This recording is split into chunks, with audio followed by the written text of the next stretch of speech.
ஏன்பா விஷ்ணு எங்க போற? என் பொண்டாட்டிய பார்க்க போறேன். சரி சரி. தோ போறான் பாத்தியா, சரியான பொண்டாட்டி ராமண்டி.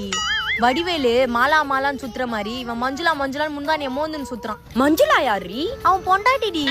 அந்த மஞ்சுளா பேச்ச கேட்டுன்னு அவங்க அம்மாவே தனியா விட்டு தானே குத்துன்னு போயிட்டான். அடியாத்தி. ஏய் என்ன தீனி பண்டார, இங்க என்ன பண்ற? சும்மாதான்டா. சரி சரி. நல்லா 4 குண்டா சோத்த தின்ட்டு எப்படி அரக்கின்னு நந்து போது பாரு. இவன் பொண்டாட்டி இவன் விட்டு ஓட்டாடி. என்னடி சொல்ற? தின்ன இந்த தீனி தின்னா எங்க பொண்டாட்டியோ தின்ற போறான்னு ஓடிட்டா. இது வரான் பாத்தியா யஷ்வந்த், இவன் நல்லவன் தான். அவங்க அண்ணன் நடவடிக்கை தான் சரியில்லை. ஐயா என்னடி சொல்ற? அவங்க அண்ணன் அமைதியா தானே இருப்பான். அமுக்கு நீ மாதிரி இருக்கிறதுங்களை தாண்டி நம்ப கூடாது. அவன் பொண்டாட்டிய விட்டு ஊர்ல இருக்க பொண்டாட்டி கூட எல்லாம் சுத்தின்னு இருக்கான். இந்த கதை இவனுக்கு தெரிஞ்சா பாவம் இவனே தூக்க மாட்டிப்பான். நமக்கு எதுக்குடி மத்தவங்க கதை, வா நம்ம வீட்டுக்கு போலாம். அடியே எங்க வீட்டு பக்கத்துல இருக்குதே சீதா, என்ன பண்ணிச்சு தெரியுமா? நான் ரமேஷ் கூட ஓட்டாளா? ஏய் உனக்கு எப்படி தெரியும்? எல்லா கதையும் எனக்கு தெரியும். இழுத்துன்னு ஒண்ணானே ரமேஷ், அவனை பத்தி சொல்றவா. டாக்டர் இங்க பாருங்க. பூ. விஷ்ணு இங்க பாரு. தோ டாக்டர், இப்படிதான் சைல்டிஷா பண்றேன்னு சைன்ற மாதிரி பண்ணிட்டு இருக்கா டாக்டர். இதுக்கு ஏதாச்சும் மருந்து இருக்கா? நீங்க கொஞ்ச நேரம் வெளியே போய் ஒழுங்கு காமிக்கிறீங்களா? போ, என்ன வெளியே போ சொல்றல, உன் பேச்சுக்கா.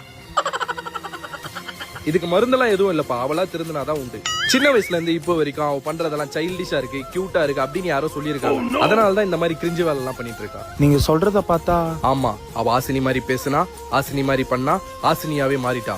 இல்ல, இத நான் நம்ப மாட்டேன். நீங்க நம்பலனா அவகிட்ட போயிட்டு நீ ஆசினி மாதிரி பண்ணல, ஆசன வாயு மாதிரி பண்றேன்னு சொல்லி பாருங்க.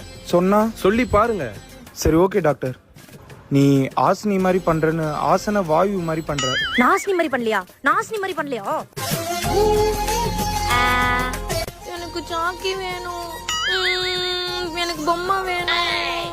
சரி சரி சரி, நீ ஆசனி தான், ஆசனி தான். அவன் எப்ப பாரு பொண்ணுங்கிட்டே பேசிட்டு இருக்கான். அதுவா? டே மச்சான் இங்க வாடா.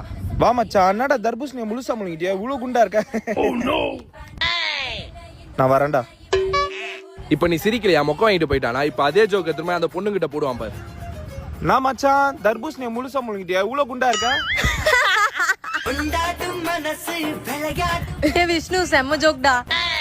இப்ப தெரியுதா அவ ஏன் பொண்ணும் கூட சுத்துறானே? வேற யாரும் அவன் பண்ற ஜோக்குக்கு சிரிக்க மாட்டாங்கடா. கொட்டையே இல்லாத பழம் என்ன பழம் தெரியுமா? என்ன பழம்டி? தெரியலையே, என்ன பழம்டா? அப்பளம்.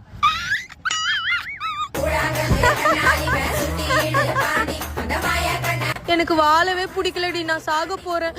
லூசா, நீ அவசரப்பட்டு எந்த முடிவும் எடுக்காத. கோடி, எனக்கு வாழவே வெறுப்பா இருக்கு. ஒரே நிமிஷம் இரு, உனக்கு அந்த மைண்ட் செட் போற மாதிரி ஒரு விஷயம் நடக்க போகுது பாரு. விஷ்ணு ஜோக் சொல்டா. ஜோக்கு? எனக்கு சாகுற மைண்ட் செட்டே போயிடுச்சு. தேங்க்ஸ் விஷ்ணு.